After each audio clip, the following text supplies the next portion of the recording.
Hello दोस्तों, RAC में आप सभी का हार्दिक स्वागत है। मैं हूं सौरभ और आप जुड़ चुके हैं राइटिंग क्लासेज के इस यूट्यूब चैनल पर। इस वक्त मेरे साथ गत परीक्षाओं में जो भी प्रश्न पूछे गए हैं उनकी आज हमारी 24वें नंबर की जो क्लास है वो है। अगर आपने पिछली क्लासें नहीं देखी हो तो अभी जाइए और पिछली क्लासें डिटेल से आप जो भी डली हुई है वो देख लीजिए। राजस्थान के जितने भी एग्जाम है RSU, RO, CET, INJN, REET LDC, first second third grade, college व्याख्याता, कांस्टेबल, जितने भी एग्जाम है जिनमें जो इंपॉर्टेंट क्वेश्चन पूछे गए हैं उनका अपन डिटेल से स्टडी कर रहे हैं। अगर आप चैनल पे नए हैं तो चैनल को सब्सक्राइब कर दीजिए। ठीक है, आज की क्लास को अब अपन शुरू करते हैं।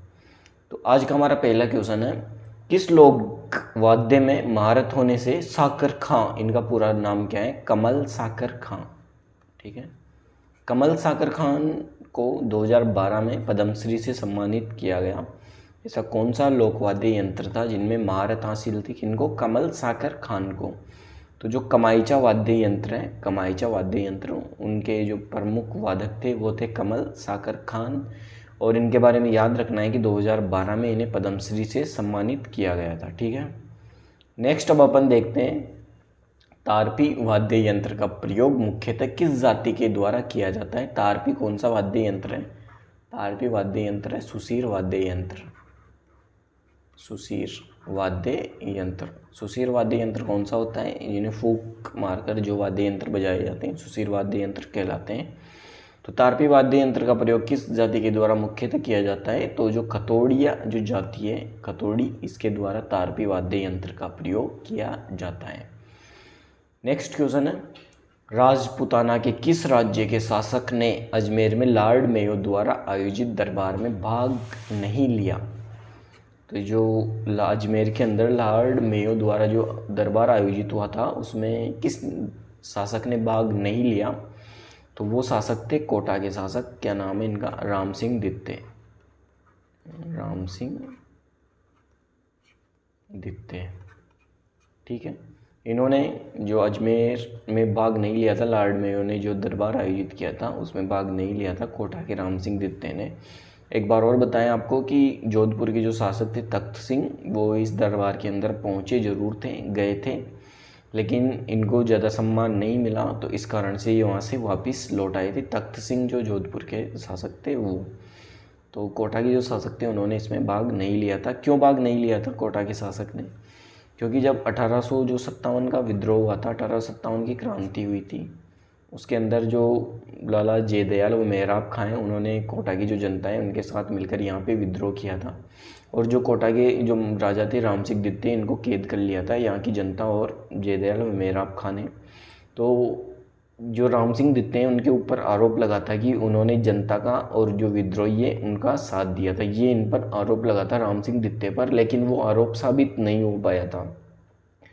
इस कारण से मतलब इनके जो राम सिंह दित्ते हैं इनके सम्मान में, इनको लगा कि सम्मान में कमी हो गई है, इसके कारण ये जो दरबार है इसके अंदर नहीं पहुंचे थे राम सिंह दित्ते।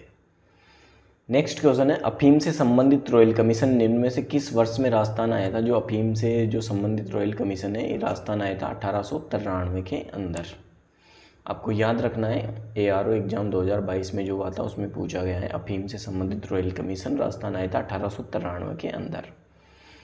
नेक्स्ट क्वेश्चन है, निम्नलिखित में से किसने राजपूताना की देसी रियासतों के साथ 1817-18 की अधीनस्थ संधि की बातचीत की थी? जो 1817-18 के अंदर जो अधीनस्थ संधि हुई थी इसमें सबसे पहले किस रियासत ने की थी इनसे संधि? जो करौली रियासत थी उन्होंने ये संधि की थी। और सबसे अंत में की थी सिरोही ने। कब की थी सिरोही ने ये संधि? 1823 के अंदर। 1823 के अंदर राजस्थान की अंतिम ऐसी रियासत थी या ऐसा राज्य था जिन्होंने ये अधीनस्थ संधि की थी अंग्रेजों के साथ। तो क्वेश्चन है, निम्नलिखित में से किसने राजपूताना की देसी रियासतों के साथ 1817-18 की अधीनस्थ संधि की बातचीत की थी?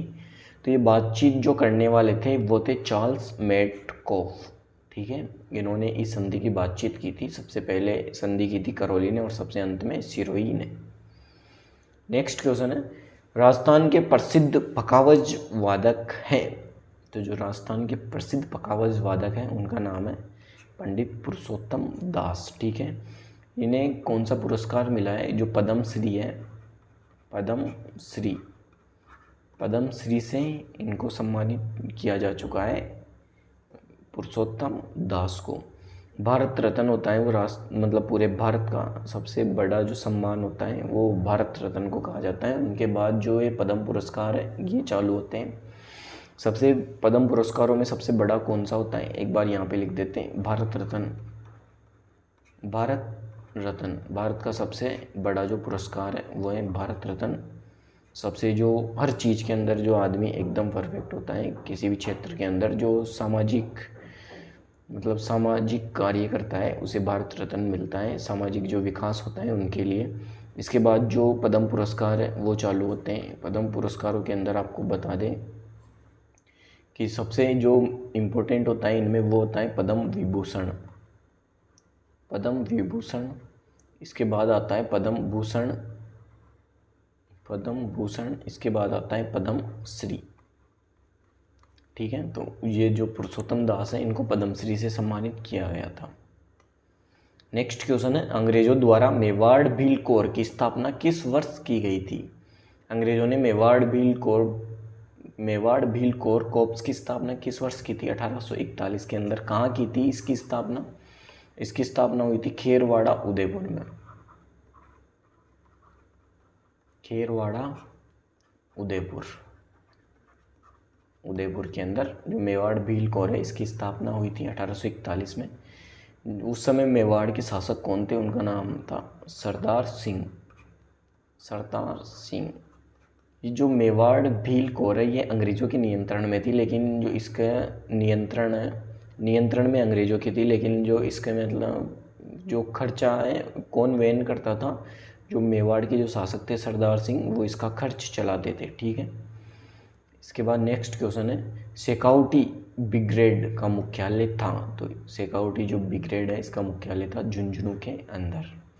ठीक है, झुंझुनू में मुख्यालय था इसका, लेकिन इसका नियंत्रण कहाँ से होता था, जयपुर से। शेखावटी क्षेत्र के अंदर जो विद्रोही लोग हैं उन पर नियंत्रण रखने के लिए इस ब्रिगेड की स्थापना की गई थी झुंझुनू में। ठीक है, इसके बाद नेक्स्ट है, रामनाथ चौधरी का संबंध किस वाद्य यंत्र से। तो आप सभी को पता है जो राजस्थान का राज्य वाद्य यंत्र है वो है अलगोजा। अलगोजा कौन सा वाद्य यंत्र है, अलगोजा है सुसीर वाद्य यंत्र।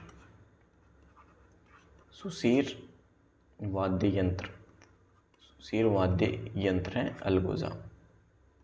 ठीक है, सुसीर वाद्य यंत्र अलगोजा और रामनाथ चौधरी का संबंध है अलगोजा वाद्य यंत्र से। अलगोजा को राजस्थान का राज्य वाद्य यंत्र भी कहा जाता है। ठीक है, तो रामनाथ चौधरी नाम सुनते ही अलगोजा आपको याद आ जाना चाहिए। नेक्स्ट क्वेश्चन है, राजस्थान के लोक वाद्य यंत्रों के विषय में कौन सा कथन सही नहीं है। जो कथन गलत है उसको अपन को छांटना है, इनमें से कि कौन सा गलत है। भपंग एवं रावण हत्ता दोनों तत्व वाद्य यंत्र हैं। ठीक है, तत्व मतलब जो तार, जिन वाद्य यंत्रों में तार लगे होते हैं, जिन तार के माध्यम से जिन्हें बजाया जाता है, वो भपंग एवं रावण हत्ता है। तो दोनों तत्व वाद्य यंत्र हैं, एकदम सही है। अलगोजा एवं मोरचंग दोनों फूक वाद्य यंत्र है, सुसीर वाद्य यंत्र है। मैंने भी आपको बताया अलगोजा के बारे में, और मोरचंग भी सुसीर वाद्य यंत्र हैं। ढोलक, नौबत, नगाड़ा, चंग, थाप वाद्य यंत्र हैं। मतलब कौन से वाद्य यंत्र, अवनद्ध जो वाद्य यंत्र हैं उनके बारे में बात कर रहे हैं। अवनद्ध जो वाद्य यंत्र हैं उनके बारे में बात कर रहे हैं कि ढोलक, नौबत, नगाड़ा, चंग वाद्य यंत्र हैं। थाप वाद्य यंत्र मतलब जिन्हें चोट से बजाया जाता है। ठीक है, ये भी एकदम सही है। फूक वाद्य यंत्र बांकिया एवं कर्णा को मांगलिक अवसरों पर नहीं बजाया जाता, ये एकदम गलत है। जो बांकिया वाद्य यंत्र, सुसीर वाद्य यंत्र जो है इन्हें मांगलिक अवसरों पर बजाया जाता है। तो इसमें जो गलत है वो ऑप्शन नंबर 4। ठीक है, तो आज की हमारी क्लास में इतने ही क्वेश्चन है। उम्मीद है आपको ये क्लास पसंद आई होगी। अगर आपको क्लास पसंद आई है तो आप क्लास को लाइक कीजिए। आगे भी जो क्लासें आने वाली हैं, इंपॉर्टेंट जो क्लासें होने वाली हैं, उनसे जुड़े रहने के लिए चैनल को सब्सक्राइब कीजिए।